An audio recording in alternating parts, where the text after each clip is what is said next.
Olá, bem-vindo ao canal Ópera com Sandra. E falando de ópera, lá vamos nós. No vídeo anterior, falei sobre a breve passagem de Handel pela corte de Hanover e sobre as suas primeiras óperas de Londres apresentadas no Queen's Theatre. Hoje vou continuar essa história e contar para você o que aconteceu com a Ópera de Londres após a coroação do rei Jorge I. Vamos nessa?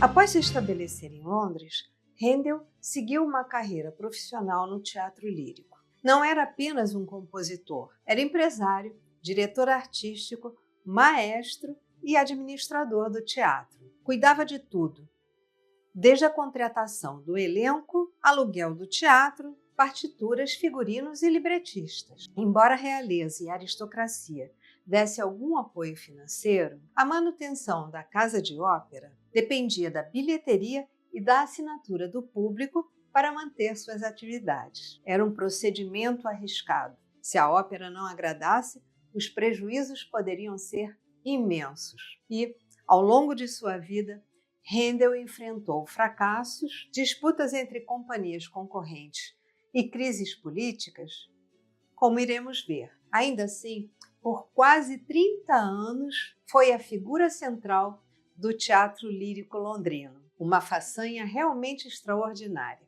Quanto aos seus intérpretes, destacavam-se as primadonas, cantoras celebradas por sua beleza vocal e personalidade marcante. Ao lado delas, estavam os castrati, cantores do sexo masculino com vozes agudas, marcadas por um sistema cruel de castração precoce, como vimos no vídeo 15. Handel escreveu papéis deslumbrantes para ambos. Entre os castrati, o mais famoso que trabalhou para ele foi Senesino, um dos grandes nomes da época. Senesino foi protagonista de 16 óperas do compositor ao longo de 13 anos de colaboração. Já Farinelli, contemporâneo e muito mais famoso, nunca trabalhou para Handel. Ele integrou a companhia rival, a Opera of the Nobility. Esses cantores costumavam exigir um salário altíssimo e muitas vezes seus egos exacerbados provocavam grandes conflitos nos bastidores. Além de lidar com essas personalidades difíceis,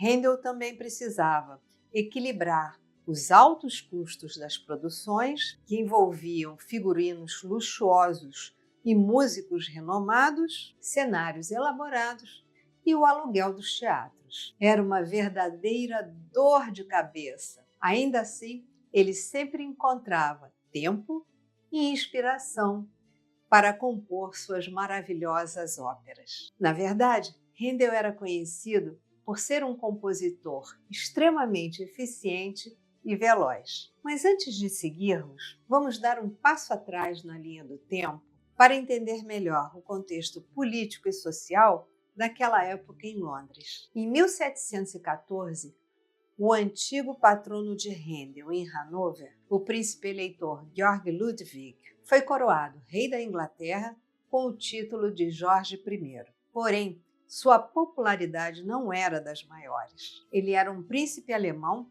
que mal falava inglês e muitos britânicos o viam como um estrangeiro frio e distante. Além disso, o parlamento enfrentava fortes tensões políticas internas, especialmente com os jacobitas, que queriam restaurar os Stuarts no trono. Diante desse cenário, era necessário reforçar o apoio ao novo monarca, o primeiro da Casa de Hanover a assumir o trono britânico.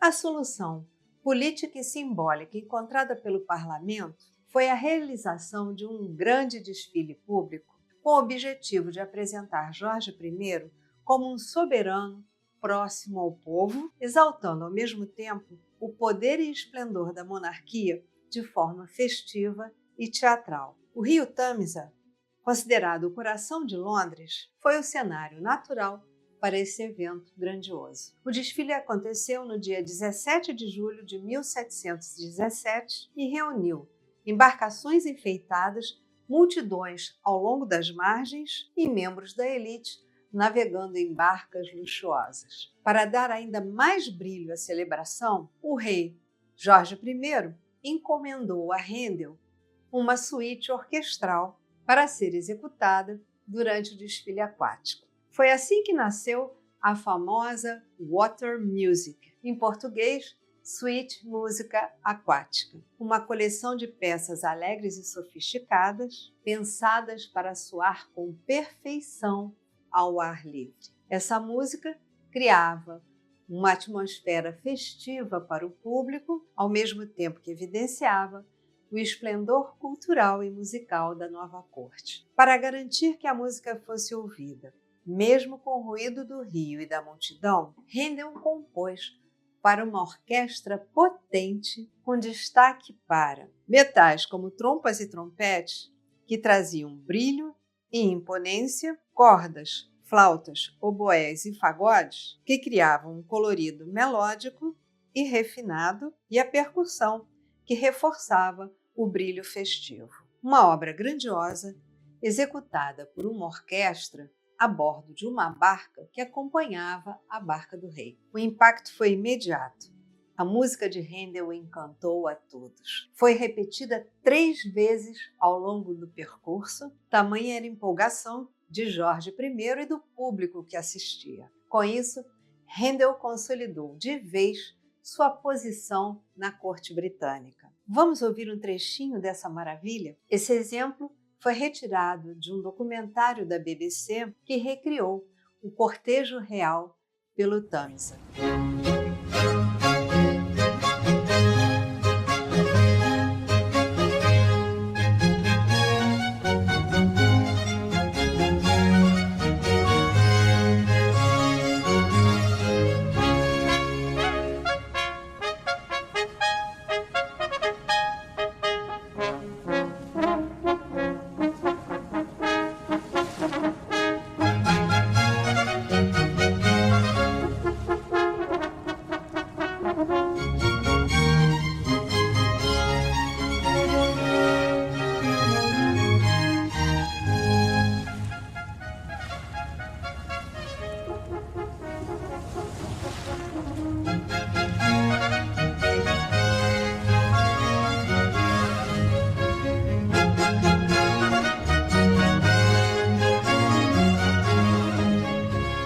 Lembrando que os links dos exemplos de hoje estarão aqui embaixo. A Water Music tornou-se o símbolo do barroco festivo inglês. Até hoje, é uma das obras mais executadas de Handel, presente em cerimônias oficiais e apresentações públicas. Ela revela todo o gênio do compositor, que soube criar uma música capaz de ser ouvida tanto quanto entretenimento popular, quanto como uma expressão de arte refinada. Com a ascensão do novo rei, Jorge I, o Queen's Theatre, do qual falei no vídeo anterior, passou a ser chamado King's Theatre, ou Teatro do Rei em português. No entanto, o desentendimento entre o rei e seu filho, o príncipe de Gales, Jorge Augustus, gerou conflitos entre os patronos do King's Theatre, que acabou perdendo grande parte do apoio financeiro que recebia. Como resultado, em 1717, a Companhia de Ópera do King's Theatre foi fechada e a promissora Cena da Ópera Italiana em Londres ficaria fechada por 4 anos. Durante esse período, Handel compôs obras sacras e seculares, como a mais que pastoral Assis en Galatia, cantada em inglês. Em 1719, o mecenato musical se organizou e fundou a Royal Academy of Music, que foi concebida como uma sociedade por ações. A instituição contava com apoio direto da coroa britânica e também com o financiamento de nobres e investidores privados. O rei autorizou o subsídio de 1.000 libras anuais à academia e ordenou a sua incorporação legal. O objetivo era claro: estabelecer uma companhia de ópera estável, capaz de incorporar os melhores cantores e libretistas da Itália, encenar óperas de alta qualidade e consolidar Londres como um centro operístico à altura de Viena e Nápoles. Handel foi nomeado diretor musical da Academia, com responsabilidade de compor novas óperas, adaptar obras estrangeiras, reger e ensaiar novas apresentações e contratar e supervisionar pessoalmente o elenco. Foi ainda designado a viajar pela Europa à busca de talentos, como os cantores Senesino e Francesca Cuzzoni, que se tornaram ícones da cena operística londrina. O repertório anual da Royal Academy incluía não apenas obras originais de Handel, como também óperas de outros compositores, como Bononcini e Ariosti, que dividiram o palco com ele. Durante o restante da década de 20, as atividades de Handel estiveram intimamente ligadas ao destino da Royal Academy, que realizou temporadas regulares até junho de 1728, quando foi encerrada. A primeira ópera composta por Handel para a Royal Academy foi Radamisto. Sua estreia ocorreu no King Theatre no dia 27 de abril de 1720, marcando o início da colaboração entre Handel e uma companhia estável de cantores italianos, incluindo Senesino, o célebre castrato italiano. Marcou também o primeiro encontro público entre o rei Jorge I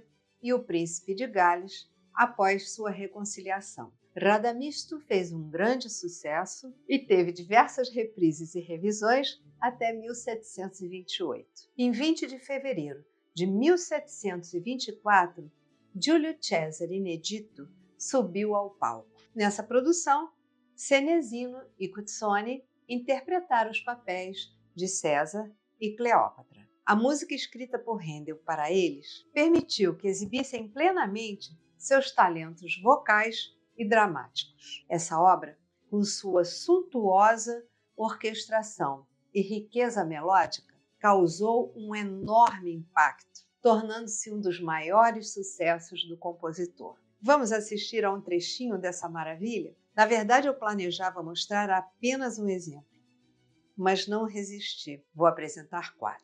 Começaremos com a área Va tacit nascosto, em português, Vai silencioso e escondido, cantada por Giulio Cesare no primeiro ato.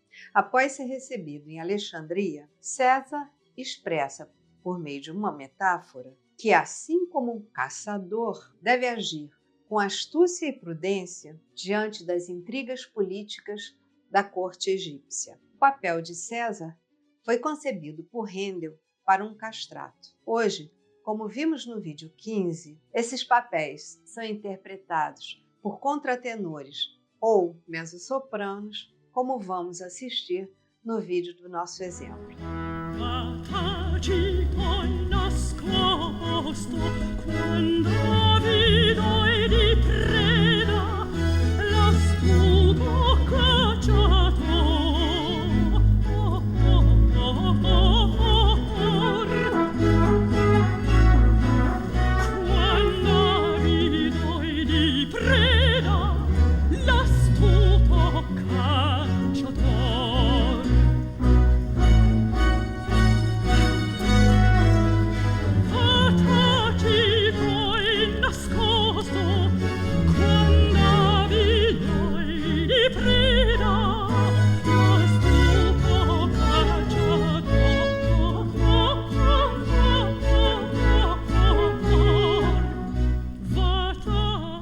Essa é uma das áreas mais famosas dessa ópera, um estilo brilhante de área da capo, como expliquei no vídeo 24. Agora vamos ouvir a área da Tempestium in Infranto, que em português quer dizer o barco despedaçado pela tempestade, cantada por Cleópatra. É uma área de coloratura espetacular, na qual ela, mesmo em dificuldades, compara a si mesma a um navio partido pela tempestade, que ao final pode ser conduzido por uma estrela, Giulio Cesare. Aqui a interpretação é dada pela soprano Daniele Denise, que nos brinda com a sua habilidade vocal e brilho técnico.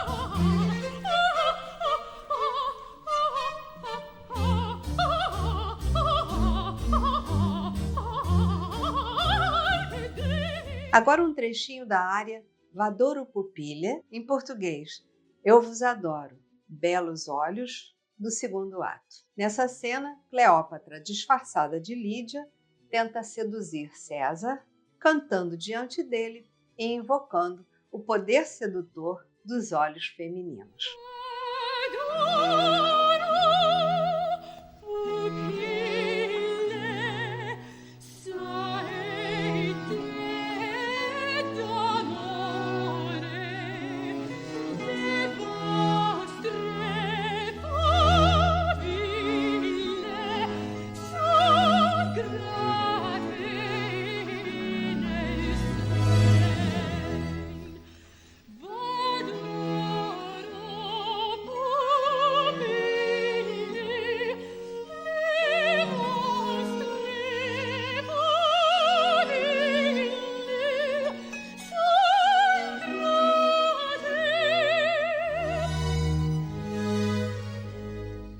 Nosso último exemplo é o dueto de amor, Caro Bella, em português, Querido Bella, cantado por Cleópatra e César no final da ópera. Aqui, finalmente, os dois personagens declaram seu amor numa união simbólica. Agora são os novos reis do Egito. A produção que selecionei para este exemplo mostra um César totalmente dominado pelo amor que sente por Cleópatra.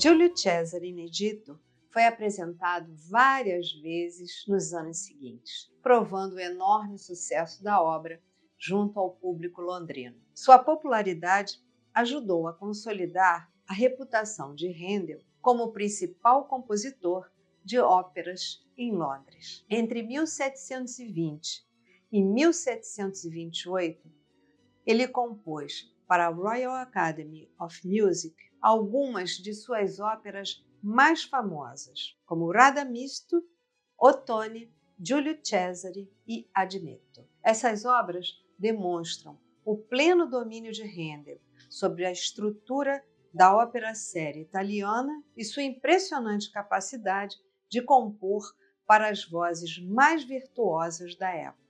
O uso dramático dos recitativos, a riqueza melódica e expressiva das áreas da capo e a orquestração engenhosa fizeram de suas óperas verdadeiras obras-primas do barroco musical. Contudo, a vida de Handel não seria um mar de rosas. A Royal Academy começou a enfrentar desafios cada vez maiores e Handel teria que se reinventar para superá-los. Mas você já sabe, não é?